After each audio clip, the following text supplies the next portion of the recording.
안녕하세요.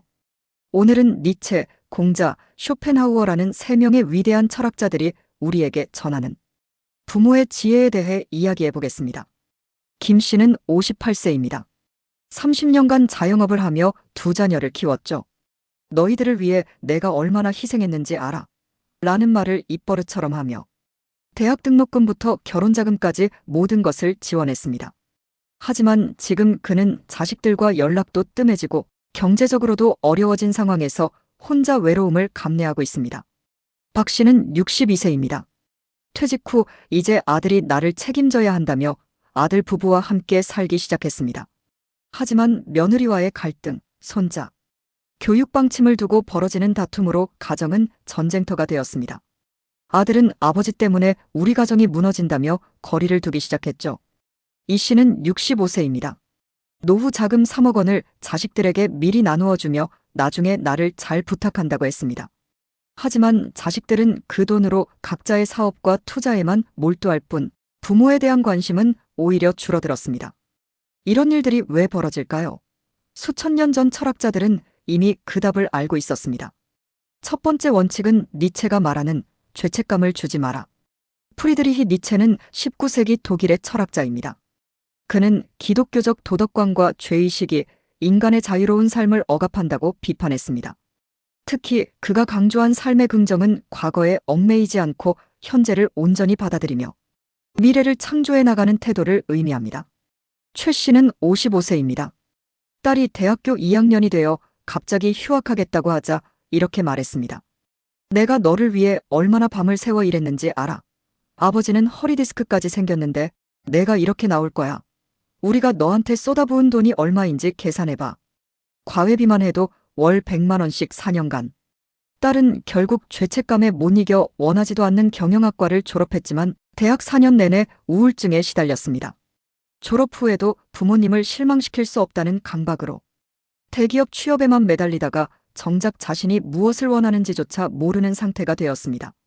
정 씨는 60세입니다. 아들이 결혼 후 독립하겠다고 하자 이런 말로 붙잡았습니다. 엄마가 너 하나 키우려고 재혼도 안 하고 살았는데 이제 날 버리고 가려고.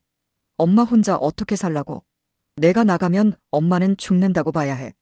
아들은 어머니의 눈물과 절규에 못 이겨 분가를 포기했습니다.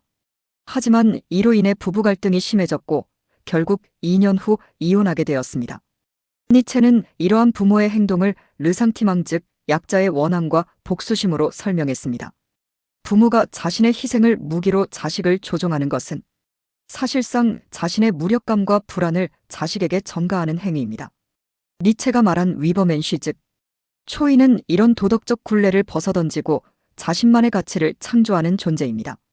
진정한 부모라면 자식도 그런 존재가 될 수 있도록 도와야 합니다. 죄책감은 자식의 창조적 에너지를 막고 수동적이고 의존적인 인간으로 만드는 독과 같습니다. 니체는 말했습니다. 나는 너희에게 자유를 주노라. 자유롭게 실수하고 자유롭게 창조하라.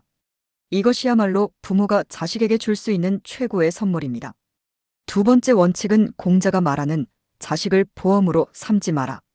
공자는 기원전 6세기 중국의 사상가입니다. 그는 논어에서 효를 중시했지만 그 효의 진정한 의미는 현대인들이 이해하는 것과는 다릅니다. 공자는 군자는 자신에게 책임을 두고 소인은 남에게 책임을 돌린다고 했습니다. 즉, 진정한 어른은 타인에게 의존하지 않고 자신의 삶에 책임을 지는 존재라는 것입니다. 조 씨는 58세입니다. 아들 교육에 2억 원을 쏟아부었습니다. 그런데 그 이유가 명확했습니다. 이 정도 투자했으면 나중에 아들이 나를 잘 모실 거야. 좋은 대학 보내고 좋은 직장 다니게 하면 월급의 30%는 생활비로 줄 수 있을 거야. 하지만 아들은 대학 졸업 후 해외 취업을 하게 되었고 경제적으로는 독립했지만 부모와의 정서적 거리는 더욱 멀어졌습니다. 조 씨는 내 투자가 허사가 되었다며 아들을 원망했지만 정작 아들은 아버지가 나를 투자 상품으로 본 것 같아 불편하다고 털어놓았습니다. 우 씨는 63세입니다. 딸이 결혼 후 생활이 안정되자 이런 요구를 했습니다. 이제 딸이 돈을 벌게 되었으니 매월 용돈을 줘야지.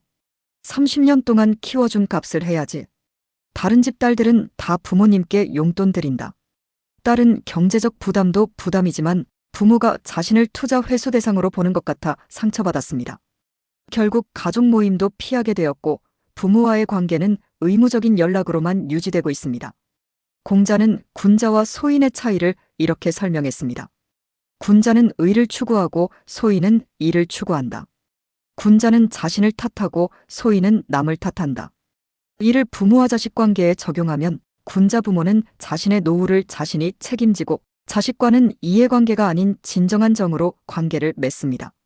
반면 소인 부모는 자식을 자신의 이익을 위한 수단으로 여기고 문제가 생기면 자식이 불효한다며 남을 탓합니다. 공자는 70세가 되어야 마음이 하고자 하는 바를 따라도 법도를 벗어나지 않는다고 했습니다. 이는 단순히 나이가 들면 자유로워진다는 것이 아니라 진정한 성숙은 자신의 욕망과 현실을 조화롭게 다스릴 줄 아는 것이라는 의미입니다. 자식에게 의존하려는 욕망을 절제하고 스스로 서는 것, 그것이 바로 군자 부모의 도리입니다. 세 번째 원칙은 쇼펜하우어가 말하는 노후 자금을 주지 마라. 아르투르 쇼펜하우어는 19세기 독일의 철학자입니다. 그는 인간을 의지의 노예로 보았습니다.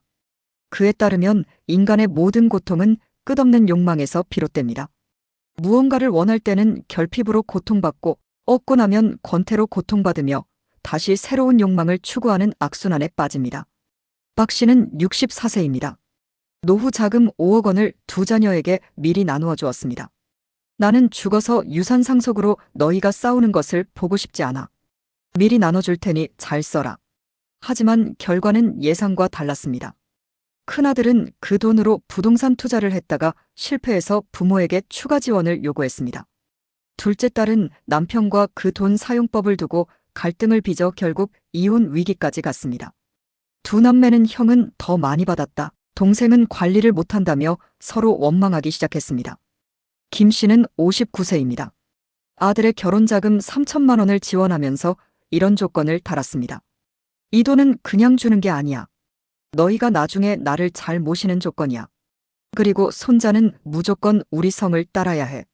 아들 부부는 돈을 받았지만 마음은 무거워졌습니다.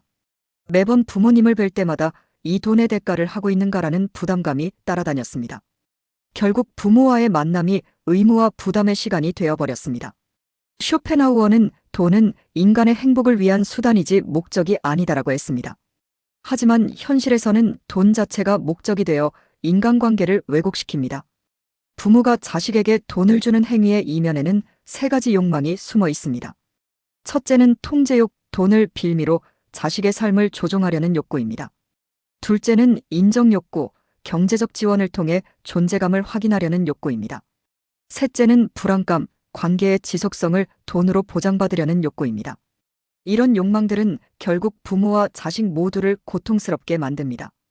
받는 자식은 자유를 제약받고 주는 부모는 더 큰 기대와 실망에 시달립니다. 쇼펜하우어는 진정한 부는 적게 원하는 것이라고 했습니다. 부모가 자식에게 무언가를 주고 싶어하는 욕망을 절제할 때 비로소 순수한 관계가 가능해집니다. 돈으로 얽매이지 않은 관계야말로 가장 자유롭고 진실한 관계입니다. 자유로운 사랑이 진짜 사랑이다. 니체의 죄책감을 주지 마라. 공자의 자식을 보험으로 삼지 마라. 쇼펜하우어의 노후 자금을 주지 마라는 사실 하나의 큰 원리로 수렴됩니다. 바로 진정한 사랑은 자유를 주는 것이라는 깨달음입니다. 서두에서 언급한 김 씨, 박 씨, 이 씨의 이야기를 다시 생각해 보십시오. 그들의 선의와 사랑이 왜 원하지 않는 결과를 가져왔을까요? 그들이 준 것은 사랑이 아니라 조건이었고 자유가 아니라 속박이었기 때문입니다. 철학자들이 수천 년 전부터 우리에게 전하고 있는 메시지는 단순하지만 깊습니다. 진정으로 사랑한다면 놓아주십시오. 진정으로 자식을 위한다면 그들이 스스로 설 수 있도록 도와주십시오. 그리고 무엇보다 자신의 삶을 자신이 책임지는 당당한 어른이 되십시오. 그럴 때 비로소 부모와 자식 사이에 진정한 사랑이 꽃필 수 있습니다. 의무가 아닌 자발적 효도, 조건이 아닌 무조건적 사랑, 속박이 아닌 자유로운 관계가 가능해집니다. 오늘 이 이야기를 들으신 여러분이 더 지혜로운 부모, 더 성숙한 어른이 되시기를 바랍니다. 감사합니다. 성숙한 어른이 되시길 결심하셨다면 구독과 좋아요 눌러주세요.